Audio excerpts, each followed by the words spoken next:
Baka yan yung nagmamariwana dyan sa Senado mismo. Ay, apaka mo lang, hiyangan, ba't doon pa nagmariwana sa Senado? Eto ha? Oh. May statement na inilabas Ang ano pala niyan ang pinatutungkulan ay tao ni Senador Robin Hood Padilla. Nako. Oo.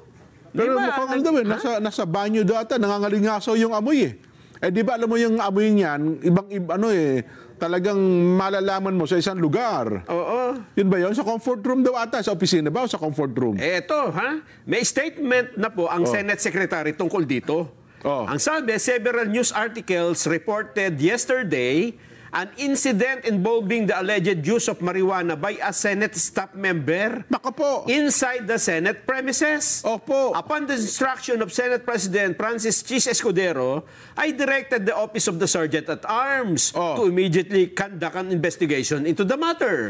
Today, August 14, the OSAA has submitted its report on the incident. As instructed by Senate President Escudero, we have provided a copy of this report to the Office of Senator Robin Hood Padilla for their information and appropriate action. Mula to sa tanggapan ni Ginoong Renato Bantog Sr. Yes. Senate Secretary. So ano natuklasan ng mga investigador? Mukhang kaya nila ipinapaalam kay Senador Padilla. Mukhang stop nga niya ang... Ganon. Meron ng naging resulta ng investigasyon. Wala pa, siguro. Ganon. Eto na. Meron ka na? The second incident occurred around 1700 hours, August 12, 2025, Tuesday, while I was on active duty at the second shift, 1300 hour to 2300 hour, fifth level, a male Senate employee approached me after introducing himself as a staff member of a senator, hindi ko na babanggitin reported noticing and unusual odor, yung amoy, coming from the ladies' comfort room near the senator's extension office.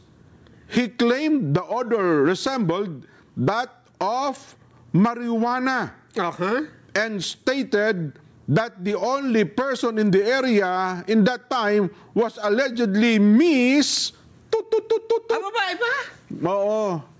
Isang dati sikat na pa-artist. Ba? A male staff member asked me to discreetly approach